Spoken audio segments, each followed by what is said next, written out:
जितनी स्विट्जरलैंड की total population है उससे ज्यादा इंडिया इंजीनियर्स प्रोड्यूस कर देता है। उसके बाद भी रिसर्च एंड इनोवेशन में स्विट्जरलैंड नंबर 1 पे है। इंडिपेंडेंस के बाद से रिपब्लिक ऑफ इंडिया ने 0 नोबेल लॉरियट्स प्रोड्यूस किए इन साइंस।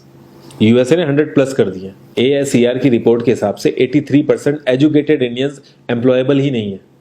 और ये जो सुंदर पिचाई, सत्या नदेला की हम बात करते हैं, इन्होंने भी आगे चल के अपनी एजुकेशन बाहर से ही करी है। और ये सारी चीजें जो मैं बोल रहा हूँ ना, इसका रूट कॉज फाइंड आउट करने के लिए हमें थोड़ा सा पीछे जाना पड़ेगा। जब ब्रिटिशर्स हम पे रूल कर रहे थे तो ईस्ट इंडिया कंपनी के सामने 2 मेजर चैलेंजेस थे। एक, कम्युनिकेशन विद इंडियन, दूसरा वर्कर्स और क्लर्क्स की बहुत जरूरत थी उन्हें। फिर थॉमस बेविंगटन मैकॉय ने हमें इंग्लिश एजुकेशन एक्ट ऑफ 1835 दिया, जिससे उनके दोनों पर्पस पूरे हुए। पहला, उनको बंदे चाहिए थे जो चुपचाप डेस्क पे बैठे, अपना काम करें, क्वेश्चंस ना करें और ज्यादा क्रिएटिव ना हो। Second, communication in English. English सबसे ज्यादा बोले जाने वाली लैंग्वेज नहीं है, उसके बाद भी इंग्लिश एक लैंग्वेज की बजाय एक क्लास बन गया इंडिया में। रशिया, चाइना, फ्रांस, ये सब जगह इतना ऑब्सेशन नहीं है इंग्लिश को लेके जितना इंडिया में है। पुअर कम्युनिकेशन बोला जाता है अगर आपकी इंग्लिश अच्छी नहीं है, जबकि इंग्लिश ना आने का मतलब है कि आपको कोई और लैंग्वेज आती है। 5 साल पुराना iOS भी आज की डेट में आउटडेटेड माना जाता है। लेकिन इतनी इंपॉर्टेंट चीज, हमारा एजुकेशन सिस्टम, आज भी बस थोड़े से चेंजेस के साथ ऐसे ही चल रहा है। हमारे एजुकेशन सिस्टम में रटने का कंपटीशन होता है, जो ज्यादा रट लेता है उसके ज्यादा मार्क्स आते हैं। अब 95% जिसके संस्कृत में आए हैं वो भी संस्कृत नहीं बोल पा रहा है। और बेसिक हिस्ट्री होने की बजाय इतनी मोटी मोटी किताबें हैं हिस्ट्री की जिसका कोई मतलब नहीं है। अगर आज की डेट में आपको कुछ भी पता करना, आप गूगल से पता कर लोगे। उसके लिए आपको याद करने की जरूरत नहीं है इतना कुछ। और ये गवर्नमेंट स्कूल में हर क्लास में इंग्लिश का सब्जेक्ट है। 12-12 साल लगाने के बाद भी लोग इंग्लिश नहीं बोल पा रहे हैं। और बिना किसी बुक को पढ़े 5 साल का बच्चा सीख लेता है, क्योंकि उसको वैसा एनवायरमेंट मिल जाता है। A+B का whole square is equal to A² + B² + 2AB। इसका रियल लाइफ में क्या यूज है किसी को नहीं पता, न प्रिंसिपल, न टीचर, न बच्चे, बस पढ़ाए चले जा रहे हैं। हो सकता है इसका कुछ मतलब हो, लेकिन आप ट्राई करके देख लेना, किसी को नहीं पता। हाँ, 2AB की जगह अगर आपने 3AB बोल दिया तो 4 लोग हंसने वाले मिल जाएंगे आपके ऊपर। किंडरगार्टन में जो बच्चों को सिखाने के लिए टेक्निक यूज होती है वो लाख गुना अच्छी है कॉलेज की वो रटने वाली टेक्निक से। और जिन बच्चों के बहुत ज्यादा नंबर आते हैं ना, जो वो छुपा छुपा के एग्जाम में लिखते हैं, आप देखोगे जब वो रियल लाइफ में जाते हैं ना तो ज्यादातर क्रम्बल करते हैं वो। हर किसी को सेम सिलेबस और सेम चीज सिखाई जाती है बिना उसकी कैपेबिलिटी देखे। और क्रिएटिविटी का तो दूर दूर तक मतलब नहीं होता। अब एक लाइन से आप शेर, मछली, सांप, हाथी सबको लाइन से खड़ा कर दो और उनसे कहो पेड़ पे चढ़ो, उनको तो जिंदगी भर यही लगेगा ना कि वो तो किसी काबिल ही नहीं है। और द्रोणाचार्य ने भी पांडवों को उनकी स्किल सेट के हिसाब से उनको चीजें सिखाई, सबको एक ही चीज नहीं सिखा दी।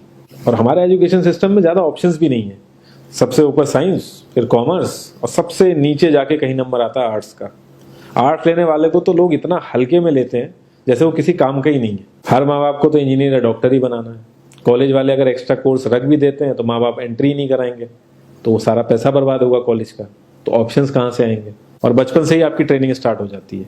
माँ बाप, भाई बहन, रिलेटिव सब यही समझाते हैं अगर आपके मार्क्स नहीं आए और जॉब नहीं लगी तो आपकी जिंदगी बेकार। और लाइफ की क्रिएटिविटी को आप रखते हो साइड में, और ये अच्छे मार्क्स और अच्छी जॉब पाना आपका सपना बन जाता है। अब ये सपना पूरा हो जाता है तो बहुत बढ़िया है, दूसरे को जेलस फील कराओगे, नीचा फील कराओगे। और इस छोटी सी उम्र में अगर सपना टूट जाता है तो सेल्फ डाउट में आ जाओगे। इतना बाहर वाले आपको नीचा नहीं समझेंगे जितना आप खुद की नजरों में गिर जाओगे। आप किसी भी 4-5 सक्सेसफुल आदमियों के बारे में सोच के देखिए जिन्हें आप बहुत सक्सेसफुल मानते हो या जिनकी तरह लाइफ आप जीना चाहते हो। मैं ये कह सकता हूं कि वो इस एजुकेशन सिस्टम की वजह से तो सक्सेसफुल नहीं होंगे, चाहे वो जो भी हो। धीरू भाई अंबानी, विराट कोहली, आमिर खान, नरेंद्र मोदी, ये सब हमारे इस करंट एजुकेशन सिस्टम के ट्रैप में नहीं फंसे। इन्होंने खुद सीखा, खुद एजुकेट हुए और खुद आगे बढ़े। किसी कंपनी के सीईओ को अगर ये कहा जाए कि आप अपनी कंपनी के सारे डिपार्टमेंट में इंटरव्यू दीजिए, तो कोई गारंटी नहीं है कि वो सारे डिपार्टमेंट के इंटरव्यू निकाल लेगा। और ये भी हो सकता है कि वो आधे से ज्यादा डिपार्टमेंट के लिए क्वालिफाई ना करे एजुकेशन वाइज, लेकिन वो पूरी कंपनी चला सकता है। तो ये जो एक स्किल है, इसके बारे में बात क्यों नहीं होती? लोग अपनी 25% से ज्यादा जिंदगी इस करंट एजुकेशन सिस्टम में लगा देते हैं ताकि अपने से कम पढ़े लिखे आदमी की कंपनी में जाके उसके सपने पूरे कर सकें। इंडिया का जो करंट एजुकेशन सिस्टम है, अगर वो इतना ही अच्छा है तो जो भी सेलिब्रिटीज हैं, पॉलिटिशियंस हैं, वो अपने बच्चों को बाहर क्यों भेज रहे हैं पढ़ने के लिए? इनफैक्ट पॉलिटिशियंस के साथ तो ऐसा करना चाहिए जिस एरिया से वो जीते हो उसी एरिया के गवर्नमेंट कॉलेज में उनके बच्चे को पढ़ना कंपलसरी हो जाए, तभी वहां के गवर्नमेंट कॉलेज सुधर सकते हैं। 368 प्यून की जॉब के लिए 1.5 लाख ग्रेजुएट और 24,968 पोस्ट ग्रेजुएट ने अप्लाई किया। मैं IAS PCS की तो बात नहीं करता हूँ, वो तो एक पैशन की बात होती है, लेकिन कुछ लोग 5-5, 6-6 साल से तैयारी कर रहे हैं कि कोई भी गवर्नमेंट जॉब मिल जाए उन्हें। उनसे पूछोगे क्यों ऐसे इतने टाइम से लगे हुए हो, तो वो एक ही चीज़ बोलेंगे कि जॉब सिक्योर है। मतलब आप काम नहीं भी करोगे तो आपको निकाला नहीं जाएगा।